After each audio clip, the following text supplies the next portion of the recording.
All right, bank earnings kicking off the last day of the week. 30 minutes until the start of trading. I'm Matt Miller. I'm Sonali Basak. And I'm Katie Greifeld. Bloomberg Open Interest starts right now.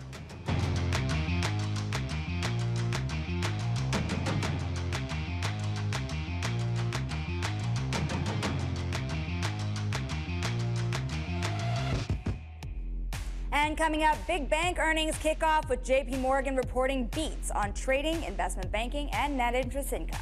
And autonomous dreams. Tesla drops after Elon Musk's much-hyped robo-taxi Cybercab launch falls flat. And let's not forget BlackRock. The investment giant hits a record $11.5 trillion in assets with monster flows amid a big push into private markets. All of that and more coming up. But let's take a look at where markets are trading 30 minutes until the bells ring. Pretty quiet end to the week, at least when you take a look at this pre-market action. The S&P 500 currently unchanged, of course, before the bell rings. That's after we finished a little bit lower yesterday. We got PPI at 8:30. That was pretty much as expected, not making too much of a ripple. If you take a look at the NASDAQ 100 as well, currently down about 0.3%. And the bond market, that climb in yield continues. You can see the 10-year Treasury yield currently higher by about 4 basis points, Matt. All right, there's so much going on in car world right now, from Stellantis to Volkswagen in China to the Tesla robo-taxi launch. I think this is interesting. In white here, you see Tesla shares over the past 2 years. In yellow, you see General Motors. The blue is Ford. And it's not to single out Tesla because GM has been outperforming almost all of its competitors. But the gap is so big that I find it fascinating. Mary Barra is executing very well on EVs, and Tesla seems to be leaving investors wanting. Let's take a look at how these stocks are faring pre-market here, because we are watching Uber and Lyft. More mobility. They are climbing as Tesla slumps after Elon Musk offered few details on the EV maker's plans for a self-driving vehicle service that could otherwise compete with ride-hailing. You're seeing Tesla now down more than 6.6% pre-market. Uber, though, up about 5%. Lyft up 3.5%. Watching the banks, of course, as well. JP Morgan reporting a surprise gain in net interest income. Wells Fargo, BNY Mellon also surpassed profit forecast, but you're seeing a bit of a mixed trade this morning. JP Morgan now down, actually, 0.4, about 0.5%. Wells Fargo now up 3.2%. BNY up another 1.4%. Your best performing stock in that KBW Bank Index. BlackRock up 1.7%. The world's largest money manager hit $11.5 trillion, Matt, in assets. Yeah, continues to pull money in. ETFs, a huge chunk of that. We're going to cover it throughout this program. I think it's interesting that it was just a month ago that Daniel Pinto of JP Morgan said, you know what, net interest income estimates are way too high. Okay, he didn't say way too high. I think he maybe said slightly too high. Nonetheless, he warned on net interest income. The stock dropped the most in 4 years.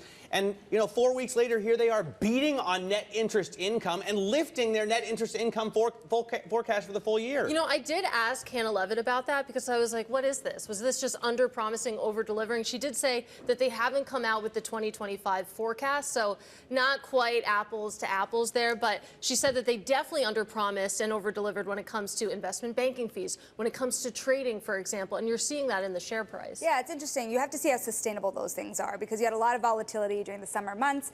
What is the outlook for trading? It's hard to know. You have a lot of uncertainty ahead. Jamie Dimon, pulling up a quote real quick here, that said that they hope for the best, but the events around the world and the prevailing uncertainty demonstrates why they must be prepared for any environment. And maybe you don't trust them for guiding low anymore after they beat the way they did, but certainly they are saying that they are setting expectations for what growth might look like ahead. Normalization is that word they call it. All right, we're going to continue to cover the big banks throughout the program, obviously kicking off earnings season and doing it in style. Let's talk to Katie Kaminski right now, Chief Research Strategist and Portfolio Manager at Alpha-Simplex. Katie, what's your take from, this earnings season has a low bar. I think I saw a chart showing we're only expecting 3-point-something% in EPS growth, but we're starting out with a bang here with the big banks.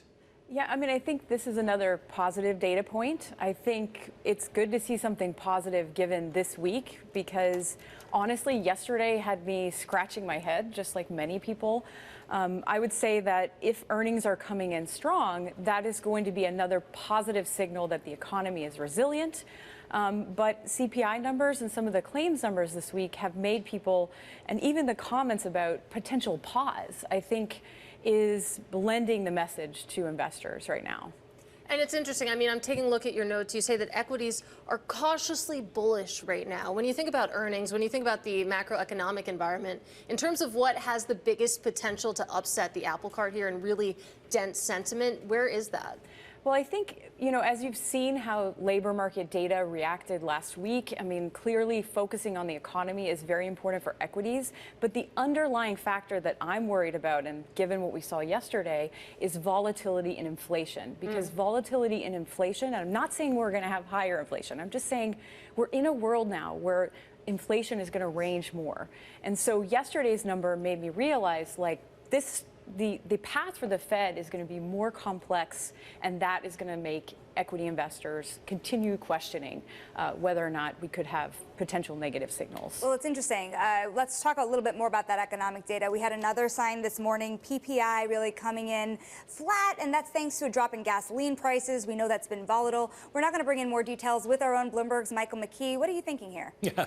Also, egg prices went down, which is a surprise because the CPI yesterday got a boost from egg prices. Basically, PPI comes in almost unchanged. The headline is unchanged, and the core rate up just 0.1. But Katie wanted volatility. You can see here that CPI, the blue line, has been much less volatile than PPI. PPI in recent months getting pushed around by some commodity issues. And we did see a little bit of an increase yesterday in goods prices for CPI. But now we have some good news on that from the PPI. Goods prices are down on the month, which is what we have been seeing. That should take some of the volatility out of it. Services prices up 0.2. That is Sonali's fault because it was deposit services. It was the banks that pushed services prices up a little bit. Now, let's take one last look here at what we see when you go into the ECAN function on Bloomberg, and you can see how purple there, that is energy prices, how they pulled down on overall PPI, and the turquoise blue is services. They are up a little bit.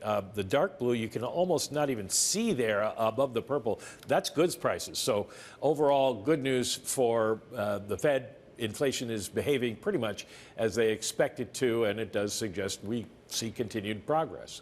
All right, Mike, thanks very much. Bloomberg's Mike McKee there talking to us about the PPI numbers. Katie Kaminski of AlphaSimplex still with us, and I think it's interesting to see commodities prices so subdued amidst a war in the Middle East that gets increasingly worse, and the potential of real stimulus out of China. Of course, we're all watching to see what the finance ministry comes out with tomorrow, but if it's big, that could prove a huge lift for commodities prices.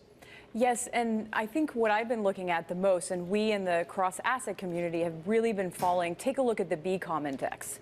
It has really fallen drastically until recently, and then what you've seen in the more recent period, we've seen a little bit of a pivot. Some of it, of course, related to China's stimulus, and some of it also related to geopolitical tensions.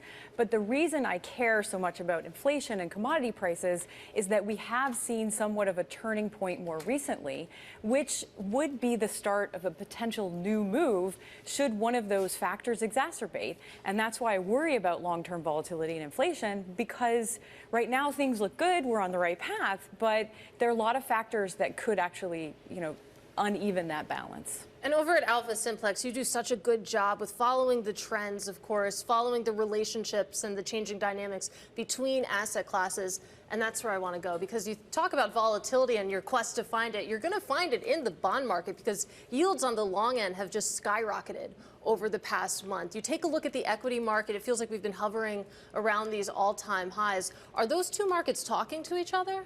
So this is a good question, and the reason this is so important right now is that fixed income in the face of any inflation or changing inflation behaves very differently. So what we tend to see is that recently, until certain periods in the last 2 years, stock and bond correlations were in changing motion, but when you start to see some potential for inflation, bonds have higher volatility statistically, and they also have very different correlation properties. And so right now, what's happened in fixed income the last 2 weeks, even though it's somewhat of a repricing of Fed expectations, it shows how volatile and how susceptible the fixed income curve is to that narrative, and that correlations are changing and decoupling from equity markets, depending on not just growth, but also inflation impact and how we think about that. And we were kind of saying before, it's a nice reminder that bonds are not riskless. Katie, it's interesting, as we sit here today, JP Morgan CEO Jamie Dimon addressing analysts saying two things. Markets do not stay high forever, being one of them. And the other is that cash is a very valuable asset in a turbulent world. Cash is actually kind of controversial right now. How do you feel about those comments? I mean, I'd have to say that I agree with him in the sense that in a world right now where we really don't know where we're going next, and there seems to be a lot of divided signals, it's always good to be opportunistic. And from our side, on the technical side, we're always measuring what are the strength of the trends that we're seeing now, and they're very mixed right now. So cross-asset themes are definitely bobbing around, and we're still looking for what is the next big macro driver going into the next few months. All right, Katie, really great to see you in person. Always great to chat with you. That, of course, is Katie Kaminski of AlphaSimplex. Meanwhile, let's take a check on these futures. Of course, 20 minutes until the bells ring. You can see it's pretty quiet to a hair lower. When you take a look at the S&P 500, of course, not exactly recovering from yesterday's losses, but still a very, very volatile past week. You take a look at the NASDAQ 100, your big tech futures currently down about 0.3%. The Russell 2000 holding up surprisingly well, currently off about 0.1% when it comes to those small caps. Meanwhile, coming up, U.S. bank earnings season underway. We'll break down the reports with David George. He is Baird Senior Research Analyst next. This is Bloomberg.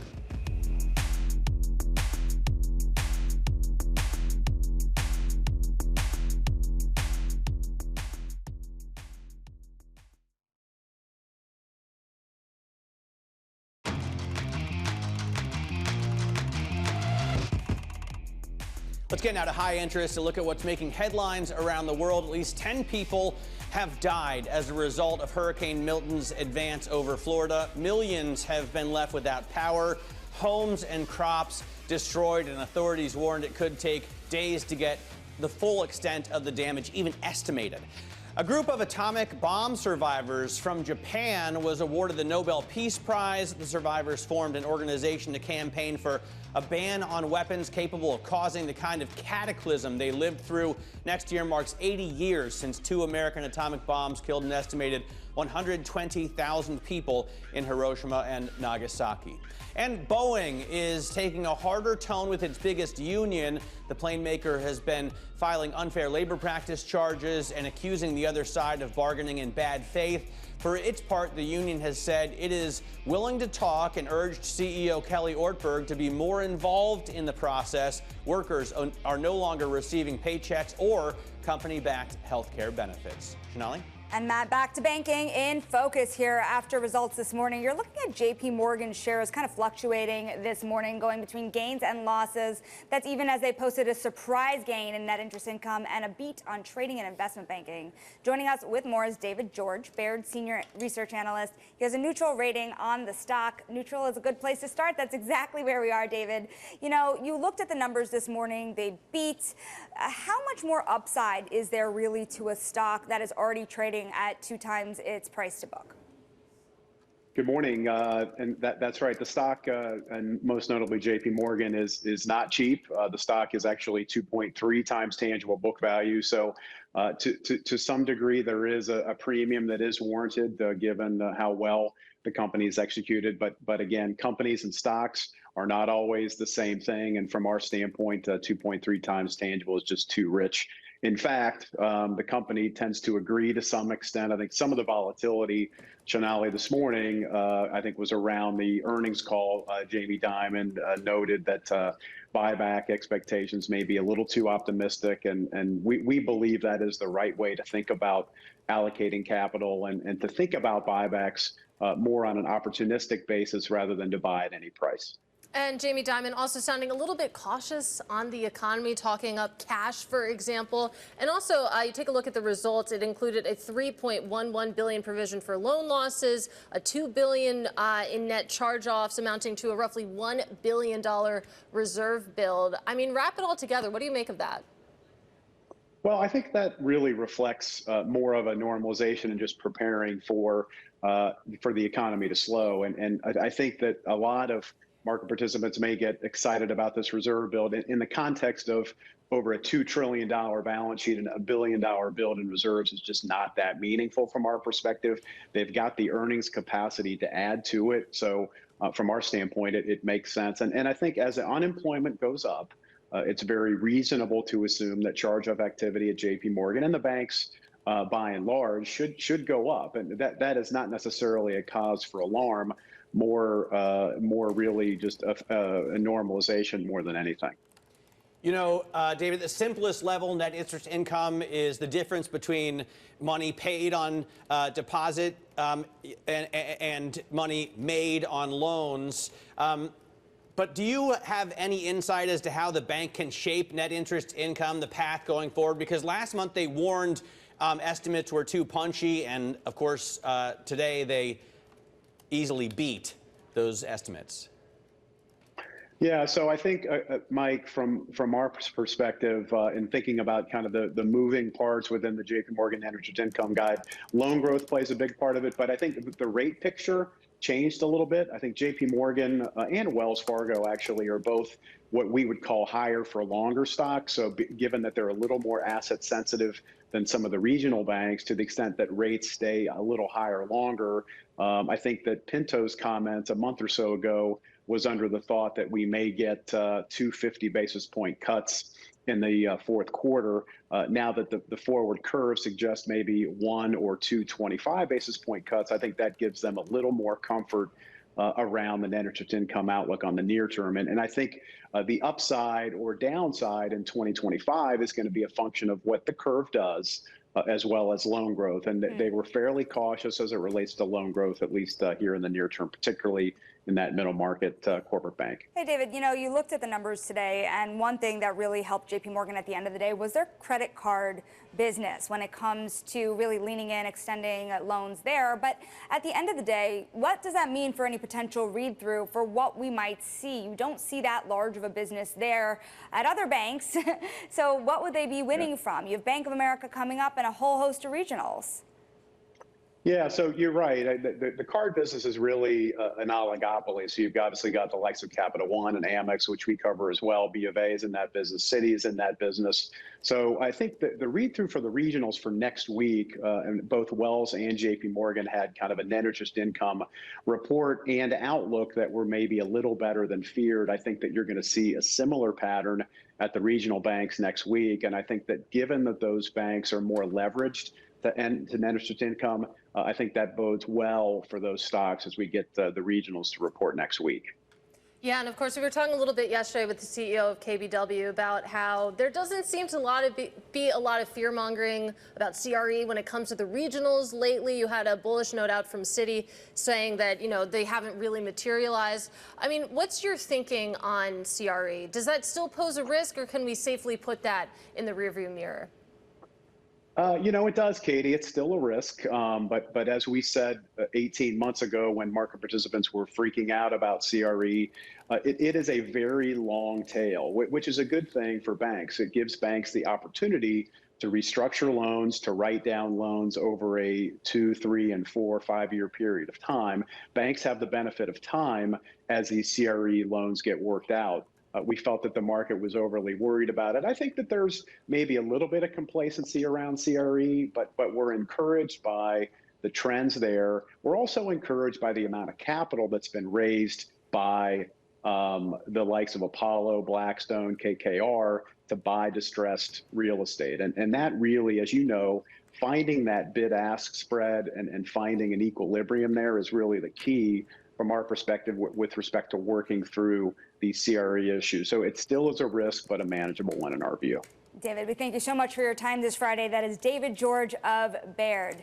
Now, Bloomberg is going to bring you the latest on bank earnings. The Wells Fargo CFO will join the close at 3 p.m. And also, I want to give you an update on this J.P. Morgan earnings call as well. It's getting pretty spicy, guys. You have Mike Mayo over at Wells Fargo saying that, Jamie Dimon is talking about government more than ever before, asking him if he wants to be in office himself. Jamie Dimon kind of pushing back here and says that's wrong. He says, I'm probably not going to do it. So that is actually pushing back. Not. Probably. I might not. Yeah, well, we heard the same thing from him, 2 days ago? He sat down with Lisa Abramowitz, also demurred on whether or not he's endorsing a candidate or backing Trump. But he had a lot to say about the United States government and how he thinks it should be run. Of course, he's a big man with a lot of opinions. J.P. Morgan stock doing absolutely nothing right now. Coming up, once a darling of the COVID era, vaccine maker Gritstone Bio declares bankruptcy. Social Climbers is up next. This is Bloomberg.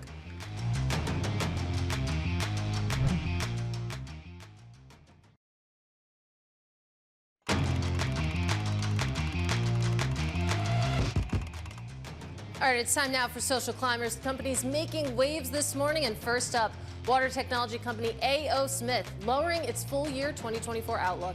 The company attributing the decline to lower sales in China and North American water heating. Next up, McDonald's has beef with its suppliers. Fast food chain is suing Tyson Foods and other suppliers for allegedly conspiring to sell beef at artificially inflated prices. That, of course, is in violation of antitrust laws, or it would be, but the suppliers, meanwhile, not commenting. Finally, Gritstone Bio. It's a drug developer that once touted its ability to make a next-gen COVID-19 shot, filed for Chapter 11 bankruptcy. The company, once one of the many firms racing to develop vaccines during the pandemic. Meanwhile, I'll take a quick check on these markets, of course, and you can see pretty much quiet, a little bit lower, of course, when it comes to the S&P 500, when it comes to the NASDAQ 100, when it comes to the Russell 2000. Of course, we've gotten a lot of economic data this week. We've gotten a lot of volatility this week in the market action. We'll talk about it all with less than 4 minutes to the opening bell. Steve Sosnick is coming up next. This is Bloomberg.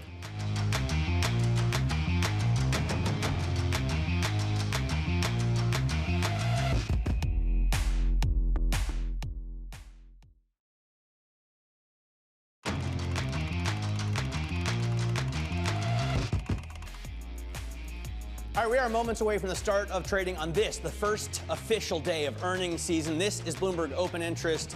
I'm Matt Miller. We are looking at futures that are a little bit lower, really not much of a move at all. Just 0.08 of 1% down on S&P futures. NASDAQ futures down 0.4%. There is the opening bell. On the New York Stock Exchange, you're going to see, the most people, but I think the most important person is down at the NASDAQ. There he is. Look, Jensen Huang in his leather jacket ringing the opening bell at the NASDAQ.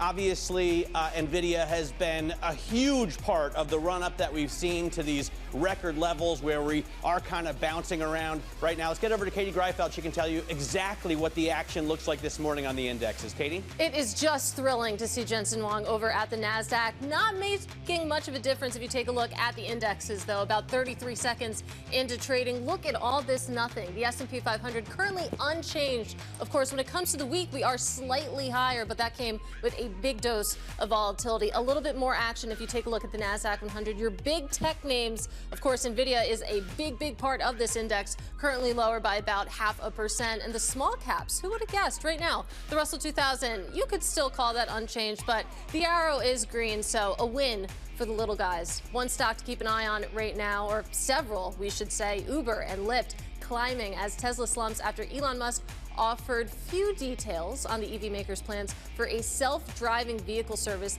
that could compete with ride-hailing. As you can see, you have Tesla down mightily right now. That's probably weighing on the NASDAQ 100. And then Uber and Lyft currently higher, Sonali. And here we go. We are seeing some life finally in these bank stocks this morning. Katie, we're watching J.P. Morgan up 1.8%.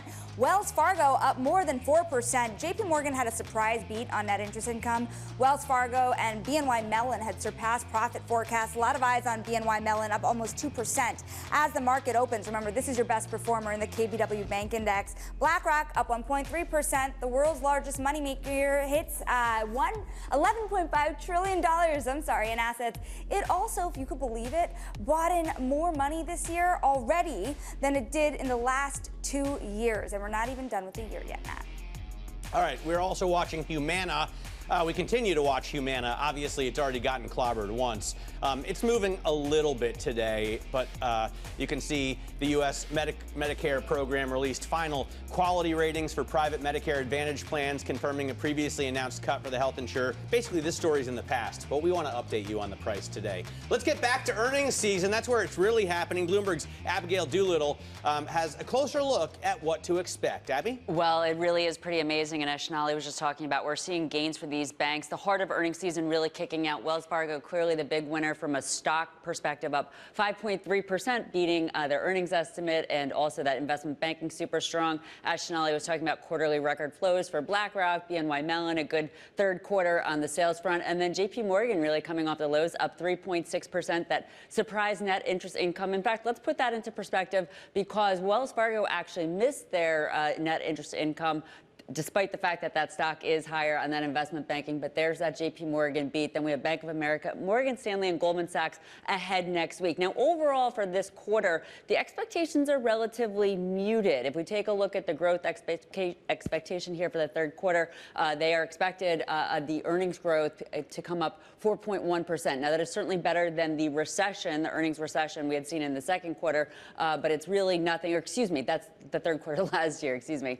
We're at 3.2% this quarter, which is still kind of in line there, but not so strong relative to the last few quarters we've seen. And then relative to that fourth quarter, that important quarter, up nearly 10%. But right now, stocks doing pretty well within that context. And then one last point, Katie, here is we, of course, are going into the election. Will this, as Delta Airlines yesterday, when they reported fewer people flying around the election, we see the elevated VIX here at a 2021 handle for the October and the spot VIX curve.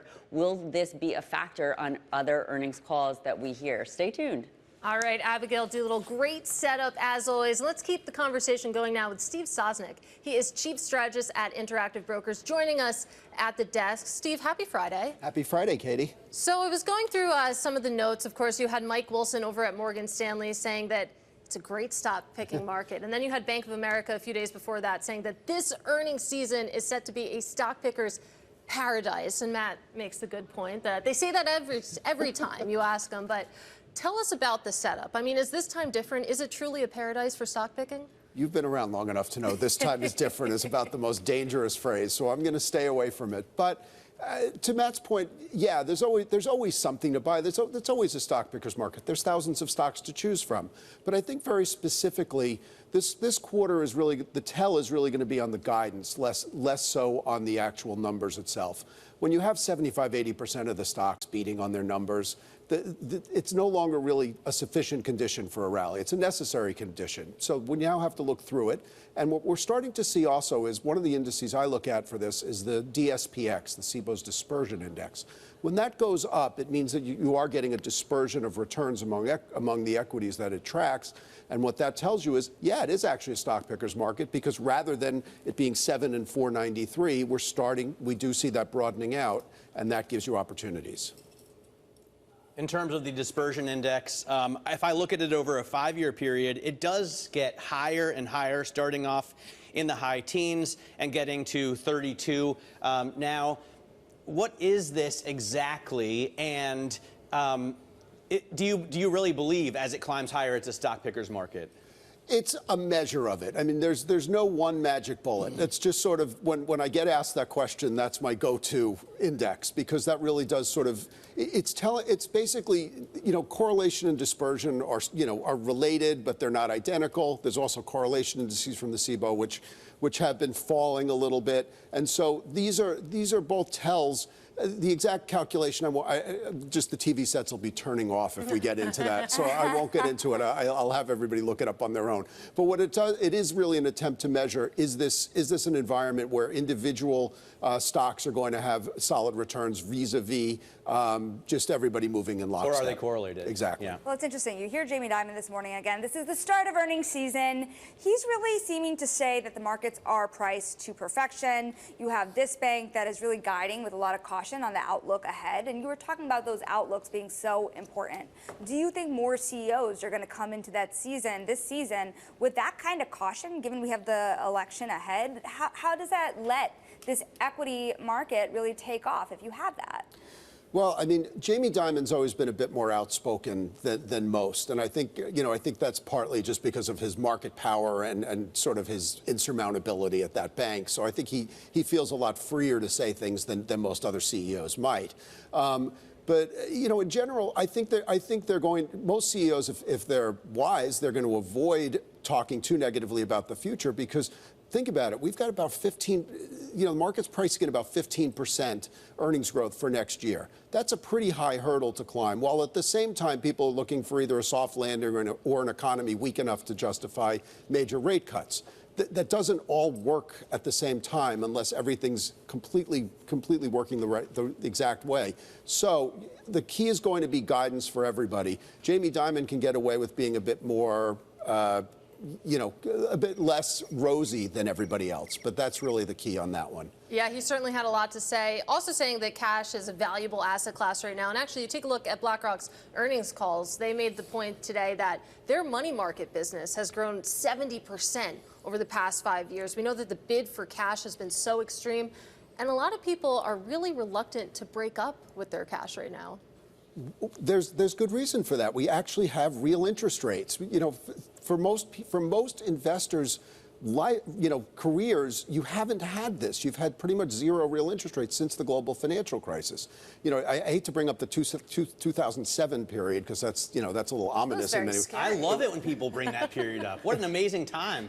Go on. It actually was a very good time for us, market making. But regardless, if you can, people aren't used to the idea that you can actually beat inflation by just leaving your money in a money market fund. There's something appealing to that. And that's why I think people are reluctant to break up with their money market funds.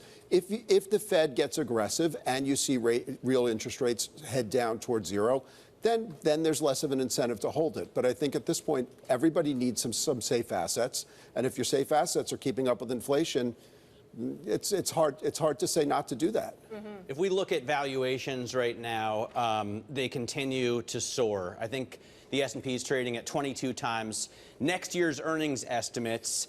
During the pandemic, we saw a spike up there, but otherwise, it's been really since the bubble. Do you think about 1999? Do you think about 2000 a lot when you look at these record highs? Unfortunately, yes. I would say that in the vein of history doesn't repeat, but it often rhymes. There's a certain rhyming element to it. One thing I will say in this period versus the 99-2000, while we have the great sexy technology that's driving us, in those days the internet, in this days AI, the companies that are driving the bus now do tend to make money. You showed Jensen Huang, and his company's a money machine as opposed to some of the ones that were really driving the train in 99-2000. But there is kind of a limit to it. The other, again, I hate to say this phrase again, but the other time we had multiples around this high was 2007. So right. These are we're living in very good times for the stock market, but that goes back to what I said earlier about guidance. The companies are going to have to deliver because there's a lot of good news priced in. And that's why, by the way, so many people are buying downside protection right now. Exactly. We are seeing that very, very clearly. Steve, so nice to have you in studio today. Happy Friday to you. That is Steve Sosnick of Interactive Brokers. We're going to look at those bank stocks as well because they are gaining steam. JP Morgan, Chase & Co. up now more than 3.3%. At one point up more than 4% in its largest gain since April of 2023. Wells Fargo up now 5%, your biggest gainer in that KBW Bank Index today. Bank of America, the second behind it. BNY Mellon also still gaining BlackRock as well. KBW Bank Index, not a single stock there in the red today, guys. Up 2.3%, but a smooth start to bank earnings. Now coming up, heavy on showbiz, but light on detail. Elon Musk's robo-taxi underwhelms. We're going to discuss what's going on there next. This is Bloomberg.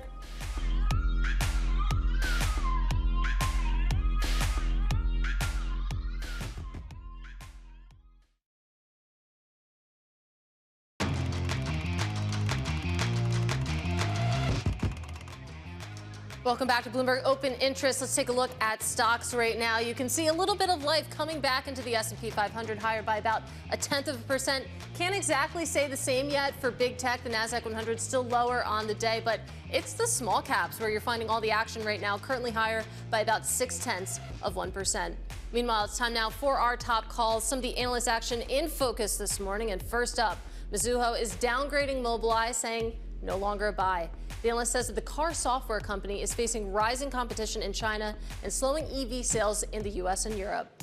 Next up, we have RBC downgrading the Napa winemaker Duckhorn after it was acquired by Butterfly Equity for almost $2 billion. The analyst says he would not rule out another bidder emerging for Duckhorn.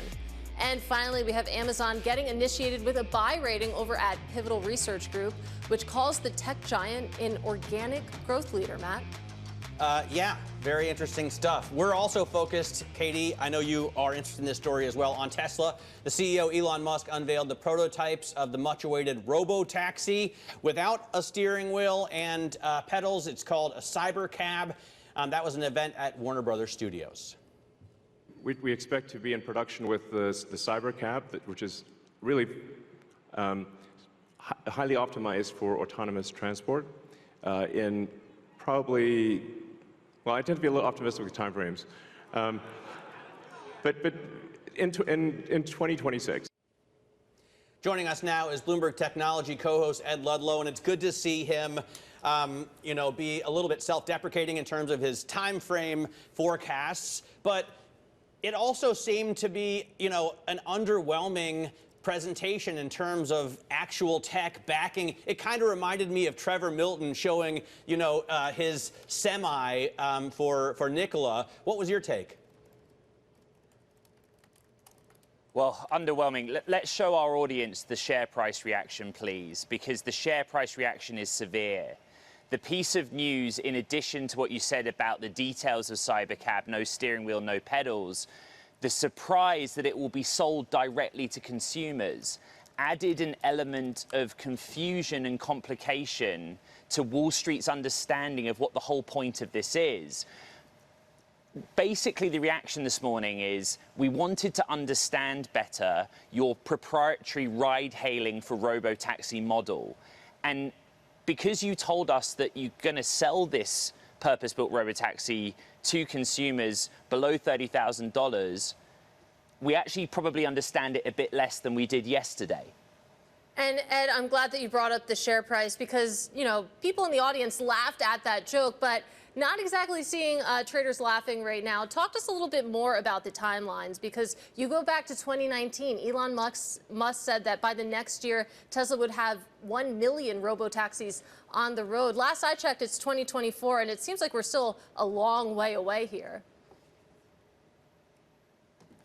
Yeah, I'd also note the movements of Uber and Lyft to the upside following this morning's open as well, right? And it's the idea in that context of the relief that whatever Tesla's going to do in the domain of autonomous driving is not imminent, it is not near term. But you also then have the realization that for the time being, Tesla is going to go about the business of selling electric vehicles to consumers in a market where we still have a higher rate environment, which has been an impact. And EVs are more commonplace. There is more competition. There are more models available in all jurisdictions and markets around the world. And if the future is predicated on AI and this proprietary ride-hailing service, even more so this morning than yesterday, it's very hard to see the jump, even from selling software like full self-driving directly to consumer to that future where they run robo-taxis themselves. Well, it's interesting. You see Uber now actually the top performer at the moment in the S&P 500. Its gains are quickly approaching 7%. Interesting. Yeah, it is fascinating, isn't it? Because is that saying that it's had an overhang on its stock due to this potential rivalry? Or is it just saying that it has a better advantage here moving forward, given its other partnership? It's really hard to understand, right? If you are tuning into Open Interest right now in this moment and you don't know anything about Tesla other than, oh, I thought they sold electric vehicles, it's really confusing. But they've been quite clear. They have outlined to us a roadmap by which they don't see consumers owning their own cars. And if they do, they see a model where it's more akin to Airbnb than Uber. In other words, when you're not using your own personal vehicle, which you own privately, you submit it to the fleet. You say, OK, off you go for the day. And the car drives itself out into the world. It picks somebody up because they've summoned them through an app in the ride-hailing context, and you earn money through it, like the Airbnb model for homes. And there lies the confusion and the market reaction you guys are showing on the screen with Uber and Lyft moving to the upside. It's not imminent. And I would just say one final thing, guys, that remember the original reporting from Dana and I. The reason, or a reason, the event was delayed from August to October, according to our sources, is Elon wanted more to show for it. The more to show for it was that they had specifically 20 prototypes, not just one. They wanted to have enough prototypes last night in order to give demos to those that were in attendance. But the reality is they are just prototypes. Reference to Donna Hall there, Bloomberg News reporter out in San Francisco. I got to ask, Ed, it would be irresponsible of me as a journalist to leave this hanging. I feel like I wouldn't be fulfilling a contract we have with our viewers. What are you wearing? What am I wearing? Your oh, glasses. OK. Well, I'm wearing Ray-Ban Metas, for full disclosure. Yeah, and as you know, ever since MetaConnect, I love to get hands-on with all the technologies that I cover, but that's the answer. I thought you were going to ask me about what's in the background. That's the obvious thing the audience is asking. Well, I've been waiting all week for this Rocket Lab special, dude. I am super pumped. 11 a.m., Ed Ludlow and Caroline Hyde will be at Rocket Labs for a special edition of Bloomberg Technology. We're going to be watching that live out of Long Beach, California next. Everything you need to know about space and more. This is Bloomberg.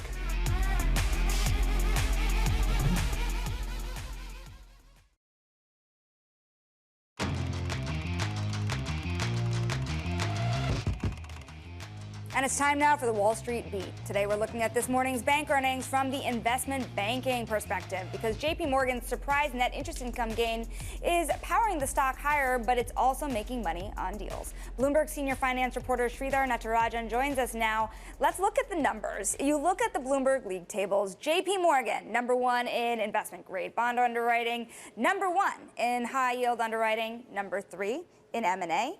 Which means that there's more gains to be had elsewhere, probably there also on Wall Street. What does this set everybody else up for?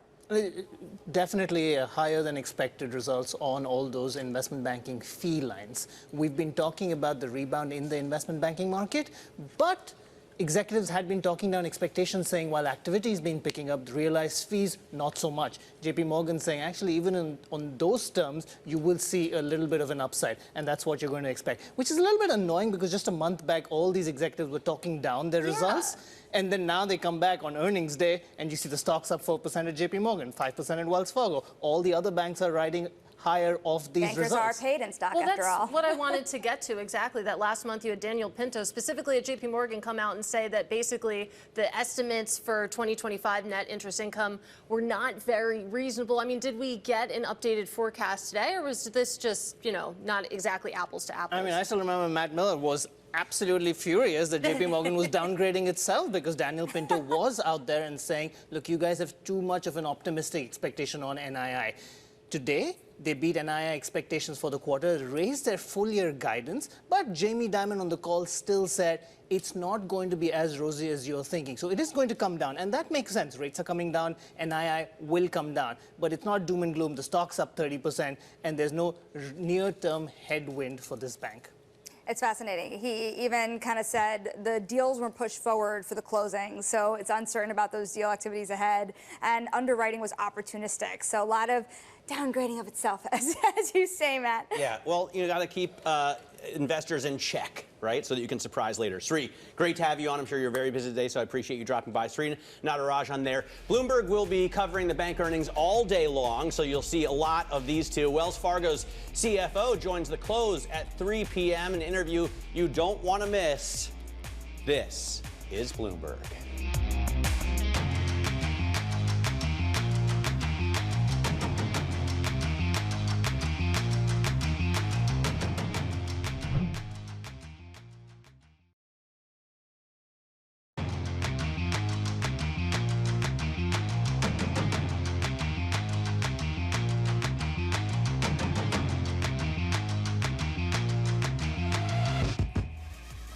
We are 30 minutes into the trading day. Welcome to Bloomberg Open Interest. I'm Matt Miller. I'm Sonali Basak. And I'm Katie Greifeld. Of course, we are awaiting data from the University of Michigan. It drops at 10 a.m. Meanwhile, as we await, you have markets rallying right now. The S&P 500 at session highs, of course, seconds before the data drop. Oh, a miss on the University of Michigan Consumer Sentiment Index. We got a reading of 68.9. We were looking for 71. It's not horrible in the scheme of things, but we had been seeing that index trend higher. Let's get right over to Michael McKee right now for a breakdown of the results. Mike? Yeah, it looks bad across the board, bad being somewhat of a relative term. But remember, these numbers are still pretty low compared to expansions in the past. 62.7 is current conditions. Last time it was 63.3, and the estimate was for 64. Same story with expectations, 72.9. 74.8 was the expectation. And here's the bad news. To go along with what we got with the CPI yesterday, University of Michigan one-year inflation expectations jumped by 0.2 up to 2.9% from 2.7%.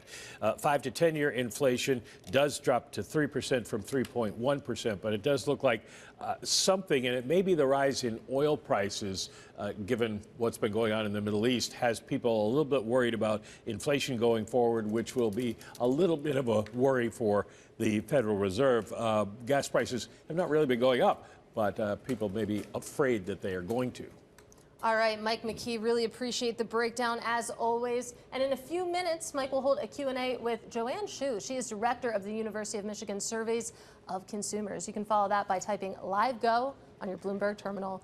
Meanwhile, let's unpack this a little bit more with Nimrit Kang. She is Northstar Asset Management Chief Investment Officer, joining us from Chicago. And Nimrit, it's interesting, if you take a look at the inflation expectations, one-year inflation expectations came in at 2.9%. The survey had been for 2.7%. And you see a little bit of inflation concern creeping in, of course. You think about the CPI release that we got and the jobs report that we got exactly a week ago, those fears coming back to the surface. How are you thinking about that dynamic, that underlying inflation and the possibility that it could rise a little bit from here?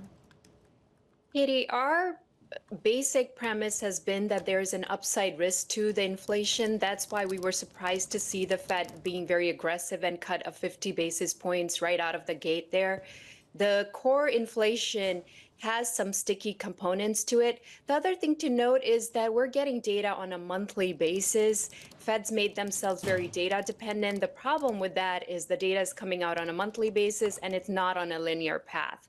Of course, if you zoom out and take a broader 12-month view or a little bit longer, you do see, slowly there's a moderation in inflation. It's definitely not where it used to be at the high single-digit rates. It's coming down, but very slowly, and there are puts and takes. We fully expect that with the hurricanes that we're seeing, we're going to have more noise in this data going forward as well. It's interesting when you look at the report. Housing is a big problem. Shelter costs. You have the rate of inflation cooling, but households still have a hard time with the high prices that they see in the housing market outpacing income gains. Listen, you heard JP Morgan this morning talking about how many people still have those mortgages below 5%. You have the market pricing in a lesser chance of multiple rate cuts this year. How big of a problem is this, that one of the main inputs for a pocketbook might remain this high? Sonali, the housing issue is more of a supply issue rather than a demand issue, honestly. If you look at the data for the housing starts, we've never really recovered from the 2008 crash that we had the housing crash that we had. And we've not been able to build housing to keep up with the pace of demographic and the growth of the population. So trying to solve that on the demand side is not going to help if the structural problem exists on the supply side. And that's what we really need to focus on here. What are you expecting for earnings season, Nimrit? We've had some bang-up results from J.P. Morgan, and we're looking at big gains on the KBW index. That kind of kicks us off. And there's a very low bar to clear. Abigail Doolittle was telling us earlier we're only expecting 3.2% EPS growth this quarter. Yeah, the morning results from JP Morgan and some of the other banks kind of highlight the two big themes that we're seeing in the markets. One is the one that you just alluded to, Matt, which is a low bar. You know, the earnings have been continuing to trend down coming into the quarter here. So just take JP Morgan. They were very downbeat on what the net income is going to look like. And yep, no surprise, they beat it by a big margin. So, you know, we do expect a bit of that trend kind of continue on. The other big one is that broadly speaking, the economy and the consumer seems to be holding in there. A part of that is related to also the exposure. The big banks have been cutting their exposure to the segment of the population that is hurting the most, that is most credit sensitive. So you are seeing a bit of that as well. But in generally for the earnings season, how much the expectations have come in, we wouldn't be surprised to have a broadly good earnings season come out this quarter. So earnings season, that's one input. Then you think about the input that is monetary policy and whatever the Fed is going to do. Of course, they came out with a big bang with that 50 basis point rate cut. Now you have people asking whether or not they should go at all next month. How are you factoring in the Fed and its rate cutting trajectory into this outlook that you have?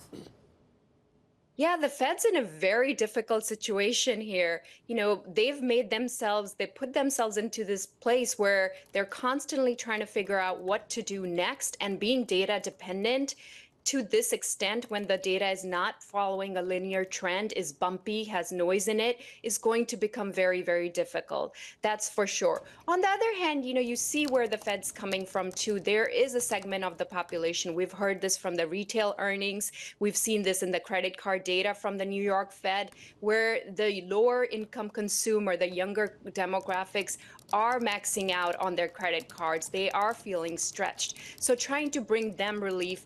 But the problem that you're going to run into, again, you talked about the housing. When you start cutting rates aggressively, that has a real risk to amplify the animal spirits again and lead to a lot of that speculative behavior, which isn't going to help that cohort that really is needing help. So, you know, that's neither here nor there. But the long short of all of that is the Fed is in a very tough position. We would think that they hold here, watch how the trends evolve, because they do not want to be in a position where, again, the inflation spikes up. There are risks related to that, all kinds of small supply chain disruptions, and are back-footed again. Nimrit, what kind of sectors do you like at this juncture? Because after you saw that first 50 basis point cut, you really saw consumer discretionary take off. And now you have all this conflicting data. Is that something you like at this juncture? Sonali, when we have this kind of uncertainty, this much noise coming on between elections, with the Fed monetary cycle, what they're going to do there, and, you know, just lots of different things to worry about. And now we're going into the earnings season. We focus on where we have conviction, long-term certainty. That's really where we focus on. So let me walk you through an example that we have. One of the things that we think there's a long-term conviction on, or certainty, is the need for infrastructure investment here in U.S. U.S. has really lagged behind their developed market peers in investing behind the roads, bridges, water infrastructure. Our water infrastructure is almost like built in the 1950s, in dire need of upgrade. So when we're looking at the portfolio, we're thinking that there's broad consensus between both political parties on the investment back here in the U.S. So those long-term companies that are focused in those areas, that would be a lot of the industrial companies, is what we like here. Nimrit, we thank you so much. Happy Friday to you. That is Nimrit Kang of Northstar Asset Management.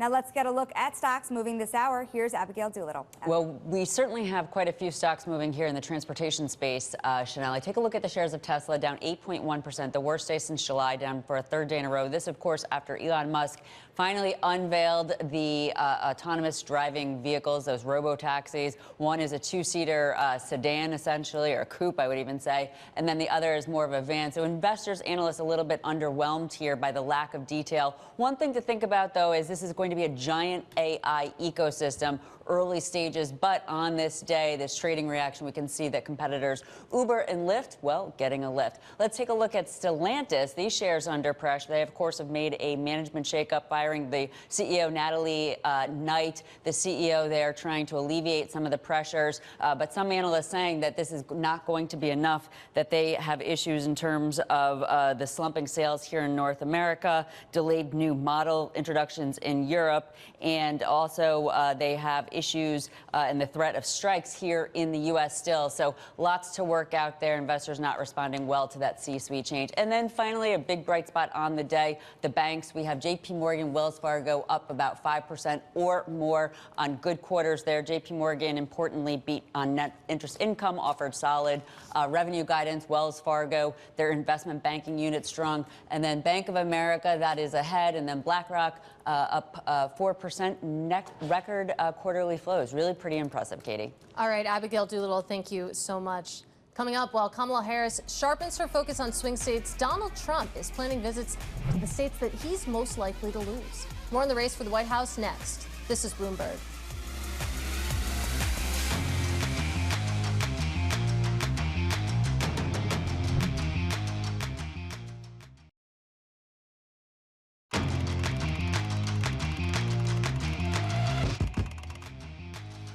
Let's get now to high interest to look at what's making headlines around the world. Polestar's new CEO has launched a review of operations and strategy. The soul searching comes after the Swedish company posted disappointing results, with deliveries tumbling 15% last quarter on the previous year.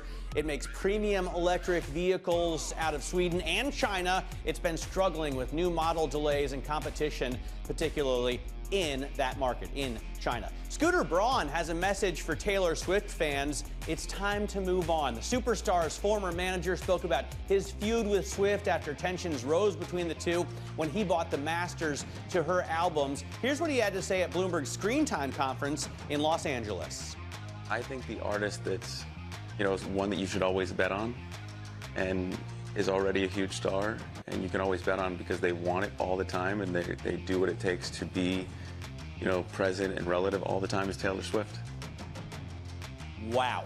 And Donald Trump is planning to campaign on the hard mode. The Republican nominee for president has lined up a string of campaign stops in states that he's got little chance of winning. With only 25 days until the election, he's still planning to hit a half a dozen swing states that could decide the result. But unlike Kamala Harris, he's spending time and money in parts of country less likely to swing the race in his favor. Sonali would call it hard mode because, like in a video game, like Call of Duty, if you set it on the hard mode, it's more difficult to win. I'm glad you taught me that because I've never indeed played Call of Duty. Thank you, Matt. Anyways, we're going to stay on politics. A Trump vaults past Kamala Harris to become the favorite among bookmakers to win the White House. Remember, election betting odds are not the same as what you see in polls, but we're going to talk about this differential with Bloomberg's Balance of Power co-host Joe Matthew, who is with us now. You have certainly seen, for example, similar reactions in DJT, the Trump Media and Technology Group this week, kind of optimism on people betting on Trump in different ways.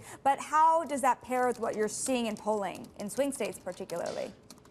Well, okay, so a couple of different things there, and I'm glad you pointed that out. This has been quite a surge in the betting markets. Trump up 5 in the last week, Kamala Harris down by as much, and we've got a 53 to 46% race roughly when you aggregate all of these betting sites together. But yeah, look at polling, look at public polling, and it's a lot closer than that. When you drill down on the swing states, not the ones that Matt's talking about, you've got a 1-point race, 2-point race, maybe in some of them, but largely they are statistically tied. And an aggregate of polls right now, in fact, shows Kamala Harris up by 1 or 2, depending on which average of polls that you're looking at here. You know, everyone's got their own metric. Some people look at the University of Michigan, for instance, as a more accurate read, because in all of these instances, you know, you can throw doubt on the results here, question the sample, question the fact that a single bettor can make a huge difference in markets like this. So it keeps us guessing. It certainly does. And Joe, give us some context here, because you've been doing this for a while. You've been covering politics for a while. And with 20-something days left until the actual election, the fact that you have polls on a knife edge right now, do you think that we're going to see them move meaningfully in the next 2 to 3 weeks, given that they are this close? Probably not. Yeah, go on. We all wish we'd see this, one of these stocks break out, right, and actually have something definitive happen, but there are no more debates. All the ads are reserved. America is divided pretty closely down the middle. So this is going to be kind of a combination of who scores last in a messaging campaign or around some sort of October surprise. We've had a couple of natural disasters over the past 2 weeks, but more importantly, who gets people to turn out. We know that this is a 51-49 country. That bounces back and forth one way or the other. Who actually wakes up and goes to vote, and who's voting now? These storms that I mentioned are potentially interrupting early voting in places like North Carolina and Florida, putting a lot of extra noise around these numbers. Kamala Harris more vulnerable here, Joe? Because it feels like Donald Trump can pretty much say or do anything, and the people that want to vote for him are still going to vote for him. As he said himself, you know, he could shoot somebody on Fifth Avenue. But Kamala Harris, she seems more vulnerable. If she makes a misstep, if she makes a mistake, she could lose ground in the polls. I guess you could make that argument, and that's why she's doing stuff like the town hall we saw last night on Univision. It turned into a strangely emotional conversation. Maybe I was just tired. But look, she's been in this race for a much shorter period of time than he is. You know the Trump base. It's been established for years. What exactly is the Harris base? You've got Barack Obama out there last night admonishing young black men to warm up to the idea of voting for a woman for president. You've got her appealing as well to suburban women who could decide this election. And so when we consider what her base looks like, it's something I think maybe we can say is still evolving. It's interesting. The story about Trump also looking to go to states where Democrats have a stronger hold is really interesting to me. Kind of the inverse of Matt's question here. Do you think that Trump has a chance to take some Democratic votes? It's probably not so much about that. You know, sometimes you can force the other party to spend a little extra money in a place that they thought was secure. But I think the campaign sees this as a national campaign. It's not so much about sitting in Michigan for the next 4 weeks, because Donald Trump's going to probably get coverage either way. So you go to Coachella, you go have the big bash at Madison Square Garden. We know he likes a big crowd, and that probably has as much to do with it as anything else. There is also hope that in places like Aurora, Colorado, where Donald Trump is going to go today, that's going to be a controversial visit. He might actually be able to help some Republicans down ballot. They think it's a net gain for the Trump camp. Absolutely. Will be fascinating to watch, of course. Bloomberg's Joe Matthew breaking it all down from Washington. And of course, you can follow all the latest election news at ELEC Go on your Bloomberg terminal. Now, still ahead, your pooch's paws have never looked so stylish. Details next in our Social Climbers. This is Bloomberg.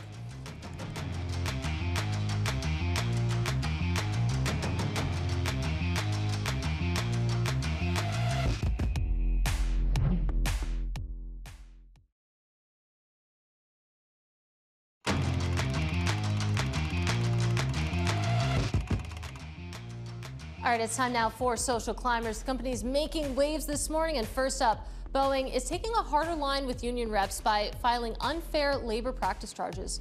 Negotiations have been choppy for the past 2 weeks. And of course, that strike has been in full force for 4 weeks now. Next up, a California state commission voted against approving more SpaceX launches. It's a sign of discontent with CEO Elon Musk, and members of the commission have voiced concerns over working conditions at SpaceX and Musk's increasingly provocative role in U.S. politics. And finally, Crocs, not just for humans anymore. The cultish footwear company announcing the release of Pet Crocs, a classic Croc made for canines for some reason. The release is a collaboration with Bark, the company that just created an airline for pups so they can wear their Crocs on the plane, I guess. You can follow all the latest company buzz on TRE & Go on your Bloomberg terminal. Meanwhile, you take a look at the market right now. Of course, about an hour into the U.S. trading day, If we pull it up, you can see, of course, the S&P 500. It's a little bit higher, currently to the tune of 0.6%. And Sonali, it's interesting, of course, the biggest gainer right now is Uber. Shares hitting an all-time high. Certainly, Katie, it's incredible. Up more than 8.3%, as you said, an all-time high. And it's interesting, it didn't really even have to do very much, did it, Matt? You have Tesla now down more than 7%. Is that a pair trade? Did we just fly right by dogs wearing Crocs without so much as a comment? Well, literally. Is that not the kind of thing where you sort of stop and say, like... Not really. I mean, I'm a cat person. I didn't hear Crocs for cats necessarily. Let's talk about Uber and let's talk about Tesla. It is the pair trade of the morning, of course, because you have Uber as the biggest gainer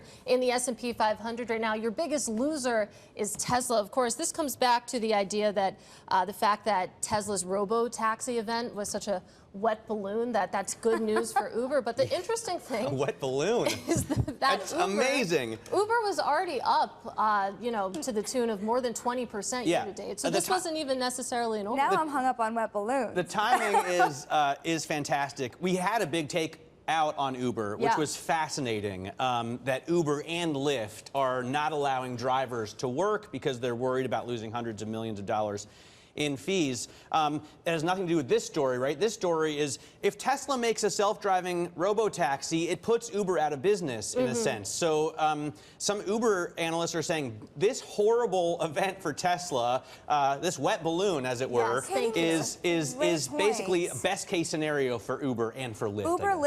Lyft rising almost as much as Uber is interesting for the point that you've been making all morning, that they have just gone in different directions. Yeah, if you take a look at the long-term chart over 5 years or so, it's really fascinating. You have Uber up about 179% over that time. If you take a look at Uber, it's down 66% at that time. Is decimated the right word? No, decimated is only 10%. Destroyed, dominated? I would make the point that Lyft is like a $5 million That's exactly stock, because of the chart, though. That's because Uber has taken all of the market share. The more recent moves are interesting to me. It took a long time to get there, didn't it, right? You have Uber shares now. Where is it trading? Because you remember that at an all-time high, right? At $84, that's just over double its IPO price. And so I remember there was a time for many years that people were like, when are we going to get our money back? And if you stuck with it, you went out.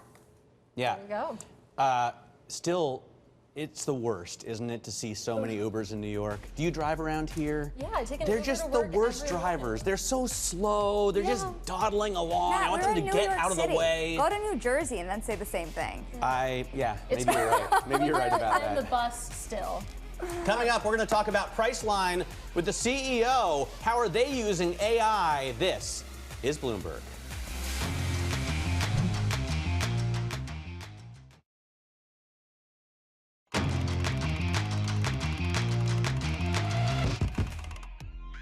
I'm planning a girls' trip to Tulum for my 30th birthday. What's a good eco-friendly hotel? That's fantastic. Tulum is an amazing choice for a birthday celebration. For an eco-friendly option in Tulum, you might like Azalik.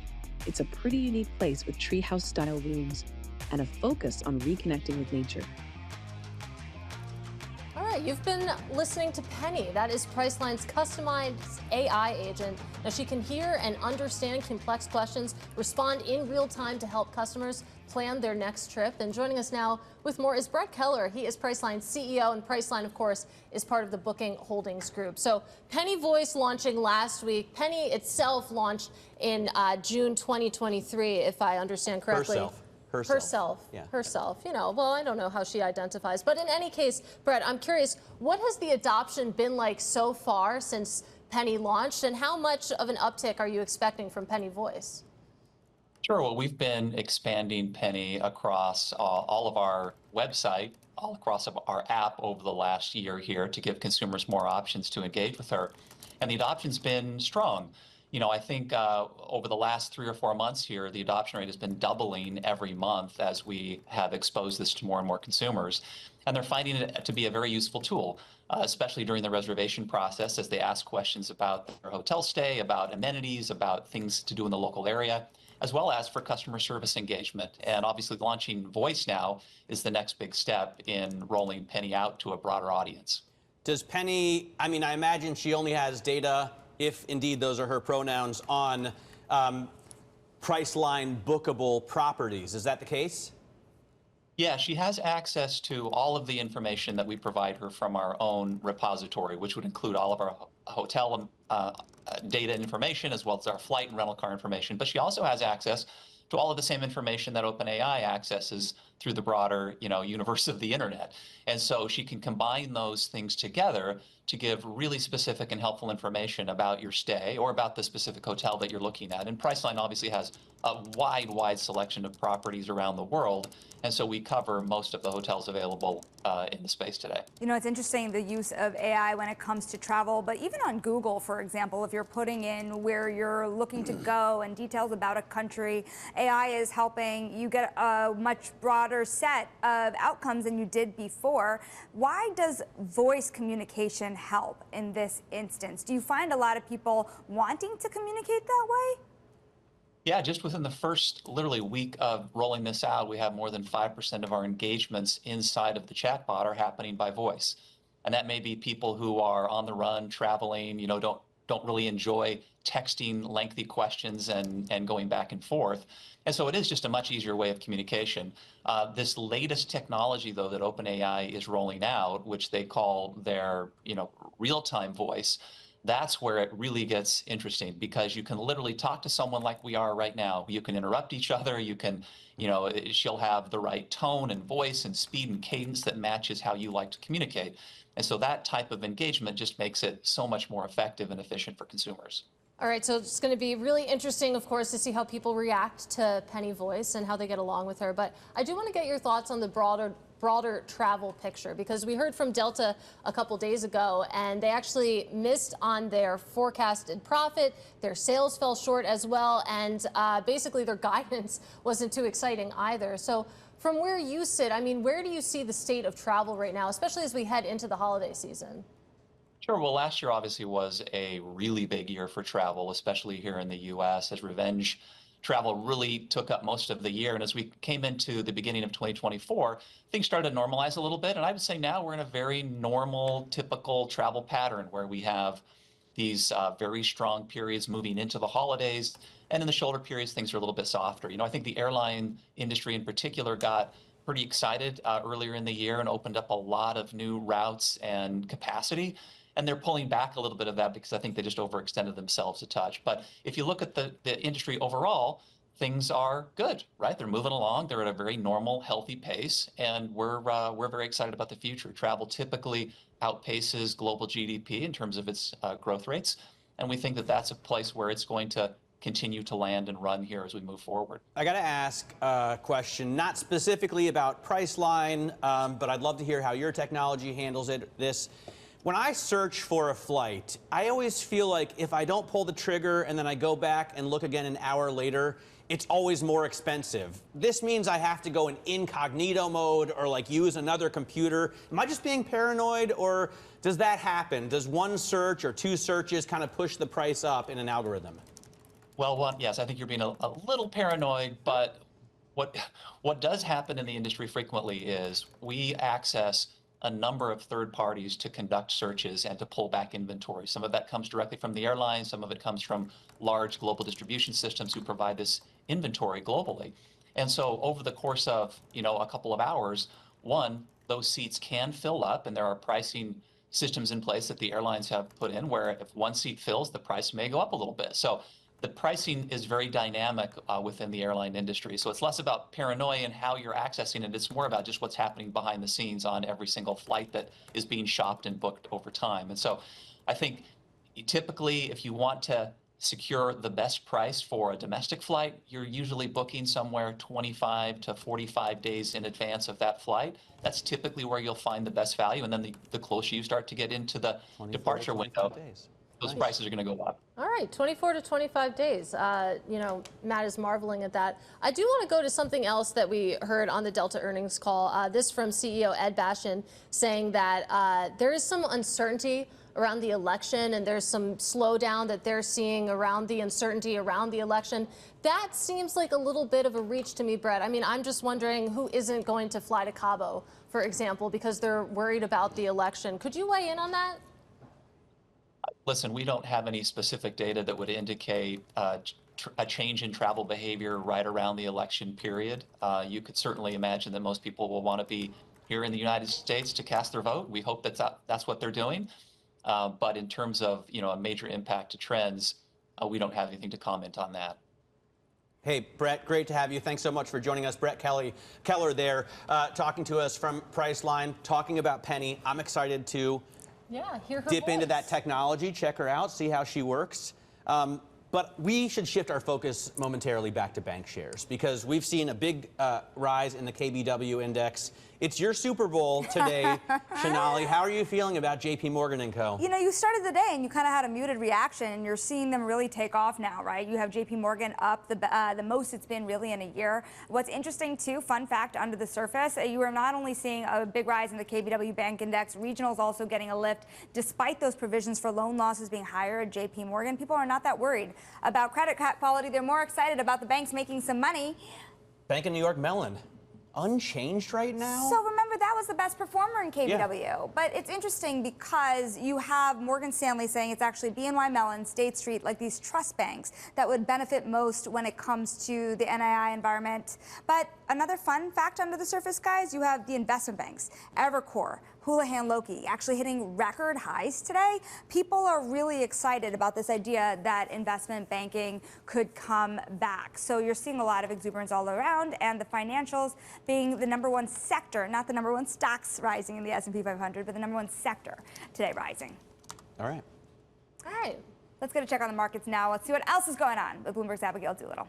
Well, those bank shares rising, certainly helping the S&P 500 on the week, up more than 1%. In fact, up for a 5th week in a row, the longest winning streak for the this broad index going back to May. And the Russell 2000, which as of yesterday was heading to a 3rd down week, is now ever so slightly higher. We'll be tracking that one right to the close to see whether or not it can join the S&P 500 and the NASDAQ 100 for an up week. The Bloomberg Dollar Index being given a lift by these rising yields. We have that 10-year yield up about 13 basis points on the week, having to do with some of this economic data, including slightly warmer than expected CPI. Now, relative to the S&P 500, it has been higher, and for a 2nd year in a row now. Valuation really coming into play. We're looking at a forward PE of about 22 times. That's well above the 10-year average at closer to 17 times. Now, it's below the peak back in 2020, and it's certainly below the peak that we see back in the tech bubble. But nonetheless, it is elevated,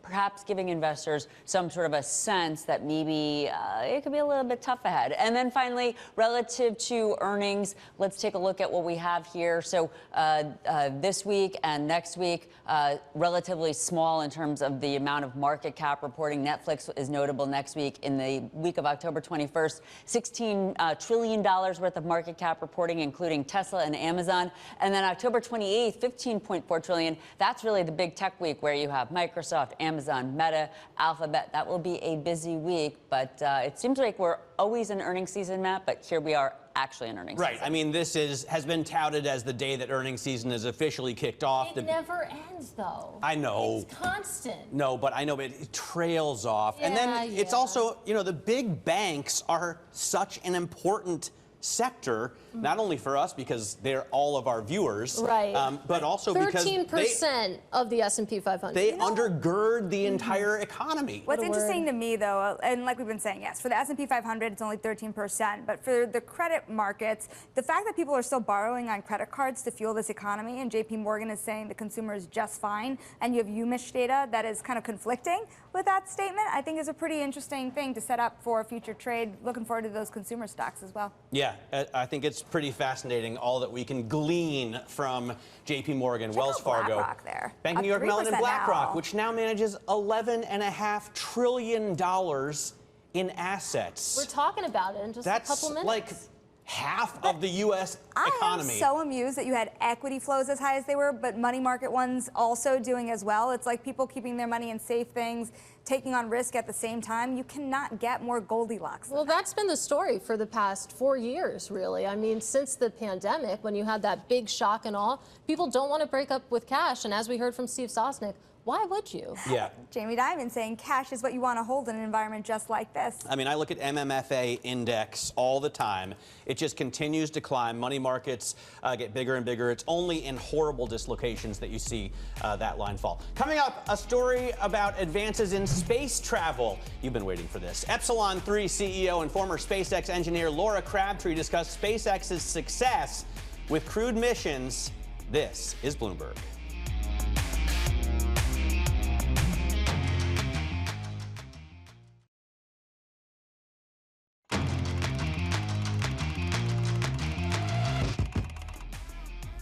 All right, it's time for our daily Wall Street Week conversation. And of course, SpaceX has changed how we get to space with its reusable rockets. But how did it get there? David Weston speaks with former SpaceX crew operations and resource engineer Laura Crabtree about the company's approach to risk and failure. The structure of SpaceX is intentionally very flat. Everybody is enabled to make decisions at any given time. If you believe that this is the best decision for the vehicle, for the company to move forward, you are an owner in the vehicle. You are an owner in the company. So in part, your decisions help everyone else around you and help the company prosper.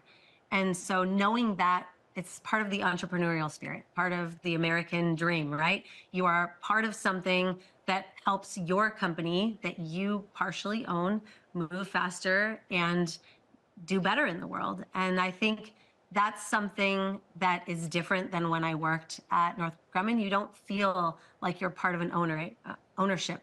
You feel like you're working at a very large company. Decisions are made for you.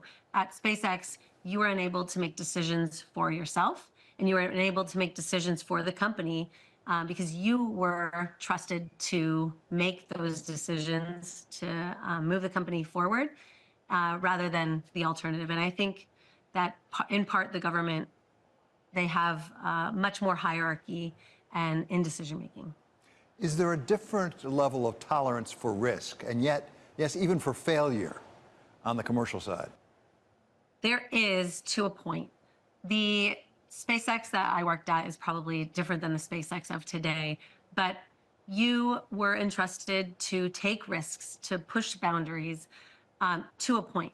There was a point where at the mission, you have this no fail, you cannot fail. If you are at risk of failing, you should stop the mission at all costs and go back and redesign, retest to make sure that the mission is a success. But before then, you have a lot of potential for testing to and beyond failure so that you can understand how your vehicle will respond in the craziest scenarios that you can think of. And you can give so many examples of when we tested, especially the software, past the design parameters that were expected so that we could test the vehicle to know how it would respond in the craziest of situations. That I don't know that given different parameters for the program, if I would have been enabled to make those same decisions. The role of NASA must be different today than it was back in Apollo days, or for that matter, space shuttle days. What is the role of NASA right now? What role should it play?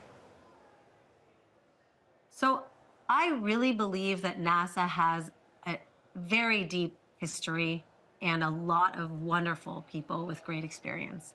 And I believe that NASA is taking that experience and making the commercial companies better. I have seen so many people give great feedback to what we were designing, building, testing at SpaceX, and I want that to be the future. All right, that was Epsilon 3 CEO and former SpaceX engineer Laura Crabtree. And of course, you can catch Wall Street Week every Friday at 6 p.m. Eastern. This is Bloomberg.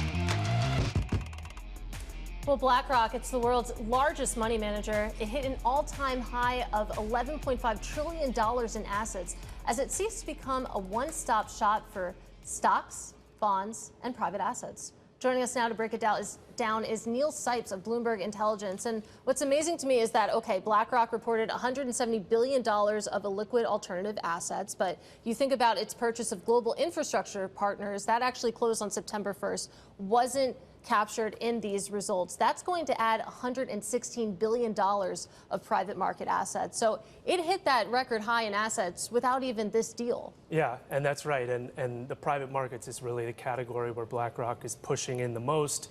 It's a space where, you know, they've been a little bit under indexed than some of their traditional peers. And obviously everyone's pretty gung-ho about private markets of late, specifically private credit. So that global infrastructure deal targets that infrastructure space. For the fourth quarter, it's expected to add $71 billion in fee-paying assets, about $250 million in management fees, and importantly for BlackRock, who competes a lot on price, it's going to be fee rate accretive to the business because alts is that fast-growing high-fee product. More on alts. They've obviously made those two acquisitions this year, Global Infrastructure Partners and Preqin. But then we reported this week that they might consider another acquisition of HPS, one of the hottest private credit firms in the space. If that firm went public, it would be worth $10 billion. So if BlackRock were to buy it, it would have to be something more than that, right? Potentially a premium. Do they have the ability to do something like that at this phase? So they do have the ability and they have the means. Doing so is certainly more the question, especially with what we just talked about. Global infrastructure earlier this year, Preqin in the middle of the year. There is a lot to digest and sort of integrate that they have in front of them. Of course, private credit is the big opportunity right now. This, HPS would represent a doubling of their private credit business. You mentioned $10 billion. It's about $100 billion in assets. That's 10% of assets on a valuation basis, which is, somewhat at the higher end, of course, of what we're seeing. So a premium to that would obviously be pretty expensive. But again, the growth is there in those businesses. The company is obviously a publicly traded stock. It's up 126% over the past 5 years. So it's done really well since 2019, since pre-pandemic times. How is it doing relative to its peers? Is it a top pick for you? So, BlackRock tends to, show sort of premium organic growth that stems from the franchise that they have that, as we mentioned earlier, spreads across equities, fixed income alternatives, from products to mutual funds to ETFs. So they have their hand in pretty much every product category, which allows them to produce that sort of higher level of organic growth or long-term inflows than some of the more specialized and smaller, less diversified firms do on a typical basis. So, when we look at the third quarter results, we see a franchise that's really firing on all cylinders, really getting back to that premium long-term organic growth. Margins the highest that we've seen in a couple of years, and really the trends underlying the business look positive. And we have about a minute left with you, and you touched on this a little bit, but talk to us about why BlackRock wants to get into private assets. One of the reasons you could guess is because you can charge higher fees. You think about BlackRock, of course, $4 trillion of that $11.5 trillion asset hoard that they have is in ETFs, which are very, very low fee. That is the selling feature of ETFs. I have to imagine that pushing into private assets, private credit, et cetera, will help the bottom line. Yes, without a doubt. And in asset management, we talk a lot about, a barbell strategy of all the way at one end, you have those cheap beta ETF index type products, which garner scale, but not necessarily profitability. On that other side of the business, you have the higher fee alternatives, which, by the way, are growing as fast, if not faster, than the passive ETF type products. So positioning yourselves on both sides of the spectrum, one can sort of fund the other, that being the private markets funding that massive iShares franchise. All right, barbelling. It works for investors. It works for BlackRock. Neil Sipes of Bloomberg Intelligence, thank you so much. And make sure to tune in to ETF IQ every Monday at 12 p.m. Eastern. I, of course, anchor that show alongside Scarlett Fu and Eric Balchunas. Meanwhile, a quick check on markets here. Of course, that S&P 500 rally continues to build, currently up about 0.5%. Your biggest gainer is Uber. Your biggest loser, of course, is Tesla. That's part of the reason why the NASDAQ 100 a little bit tepid compared to the broader benchmark. The NASDAQ 100 pretty much unchanged right now. And meanwhile, 10-year Treasury yields over in the bond market currently higher by about 2 basis points. And coming up next week, former President Donald Trump will sit down with Bloomberg's editor-in-chief, John Micklethwait, for an exclusive interview on Tuesday, October 15th at 12 p.m. Eastern. You're not going to want to miss that. Of course, we are marching towards that November election date. Stick with us through the rest of the markets. This is Bloomberg.